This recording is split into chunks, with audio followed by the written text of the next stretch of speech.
കൊച്ചി വൈറ്റിലയിൽ 3 വാഹനങ്ങൾ കൂട്ടിയിടിച്ചു. നിർത്തിയിട്ടിരുന്ന സ്വകാര്യ ബസ്സിൽ ടൂറിസ്റ്റ് ബസ് ഇടിച്ചു. ഇതിന് പുറകിൽ ലോറി ഇടിച്ചു. യാത്രക്കാർക്ക് ആർക്കും പരിക്ക് ഗുരുതരമല്ല. അപകടത്തെ തുടർന്ന് ദേശീയപാതയിൽ ഗതാഗത കുരുക്ക് ഉണ്ട്. വിവരങ്ങളുമായി ആദിത്യൻ ഓമനക്കുട്ടൻ ചേരുന്നു. Adithyan, good morning. ഇത് എപ്പോഴായിരുന്നു സംഭവം? ഈ പരിക്കേറ്റവരുടെ നില ഇപ്പോഴെങ്ങനെയുണ്ട്? ഇത് എന്തുകൊണ്ടാണ് ഇങ്ങനെ ഒരു സംഭവം ഉണ്ടായത്? മോത്തി ഇന്ന് രാവിലെ 7 മണിക്ക്, അതായത് 1 മണിക്കൂർ മുമ്പാണ് ഈ അപകടമുണ്ടായത്. 3 വണ്ടികൾ കൂട്ടിയിടിക്കുന്ന രീതിയിലായിരുന്നു ഈ അപകടം. ഒരു ടൂറിസ്റ്റ് ബസ് നിർത്തിയിട്ടിരുന്ന ഒരു സ്വകാര്യ ബസ്സിൻ്റെ പിൻഭാഗത്ത് വന്ന് ഇടിക്കുകയായിരുന്നു. ഒരു ചേർത്തലയിൽ നിന്ന് ചേർത്തല ഭാഗത്തേക്ക് പോവുകയായിരുന്ന ബസ് ദേശീയപാതയിൽ നിർത്തിയിട്ടിരുന്ന ഒരു സ്വകാര്യ ബസ്സിലാണ് ഈ ടൂറിസ്റ്റ് ബസ് വന്ന് ഇടിച്ചത്. ഇത് കേരളത്തിൽ നിന്നുള്ള വണ്ടിയല്ല.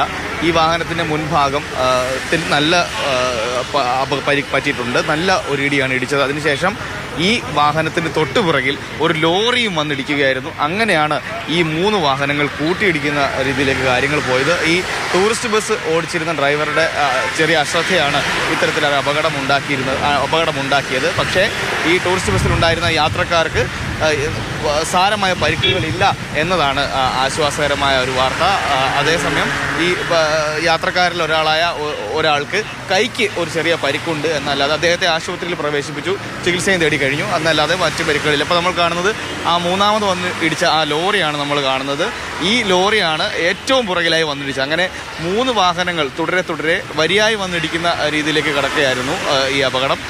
ആദ്യമേ ആ ചേർത്തല ഭാഗത്തേക്ക് പോവുകയായിരുന്ന ഒരു സ്വകാര്യ ബസ്, അതാണ് ഏറ്റവും പിൻഭാഗത്ത് നിർത്തിയിട്ടിരിക്കുന്നത്.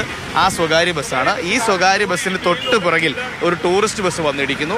ആ ടൂറിസ്റ്റ് ബസ്സിന് പിറകിൽ ഈ ലോറി വന്നിടിക്കുന്നു. ഇപ്പോൾ ക്രെയിൻ ഉപയോഗിച്ച് ഈ വാഹനങ്ങൾ സൈഡിലേക്ക് മാറ്റിയിട്ടിരിക്കുകയാണ്. വലിയ ഗതാഗത കുരുക്ക് ഈ വാഹനാപകടത്തെ തുടർന്ന് ഉണ്ടായിരുന്നു. അതിന് ശേഷം ഏറെ പണിപ്പെട്ടാണ്, ഈ വലിയ വാഹനങ്ങളായതുകൊണ്ട് തന്നെ ഈ വാഹനങ്ങൾ ഏറെ പണിപ്പെട്ടാണ് സൈഡിലേക്ക് മാറ്റിയിട്ടിരിക്കുന്നത്. നമ്മളിപ്പോൾ കാണുന്നത് ഏറ്റവും മുന്നിൽ നിർത്തിയിട്ടിരുന്ന ബസ്സാണ്. ഇപ്പോൾ ഒതുക്കിയിട്ടപ്പോൾ അത് ഏറ്റവും പിറകിലായിപ്പോയി. ഈ സ്വകാര്യ ബസ്സിന് പിറകിലാണ് ആ ടൂറിസ്റ്റ് ബസ് വന്ന് ഇടിച്ചത്. ആ ടൂറിസ്റ്റ് ബസ്സിന് പുറകിൽ ലോറി വന്ന് ഇടിക്കുകയായിരുന്നു. എന്തായാലും ഈ ബസ്സിൽ യാത്രക്കാരുണ്ടായിരുന്നില്ല, അത് നിർത്തി ഒതുക്കിയിട്ടിരിക്കുകയായിരുന്നു. അതിൻ്റെ ഏറ്റവും പുറകിലായി വന്ന് ഇടിച്ച ആ ടൂറിസ്റ്റ് ബസ്സിൽ യാത്രക്കാരുണ്ടായിരുന്നു. എന്തായാലും അവർക്കാർക്കും പരിക്കുകളില്ല. ഈ ബസ്സിന് മുൻഭാഗത്താണ് വന്ന് ആ ബസ് ഇടിച്ചത്. അതിന് പുറകിൽ ഒരു ലോറി വന്ന് ഇടിക്കുകയായിരുന്നു. ഏതായാലും ആർക്കും അപകടങ്ങളും പ്രശ്നങ്ങളും ഒന്നും ഉണ്ടായില്ല. ചെറിയ പരിക്ക് മാത്രമേ ഉള്ളൂ എന്നതിലൊരു വലിയ ആശ്വാസം.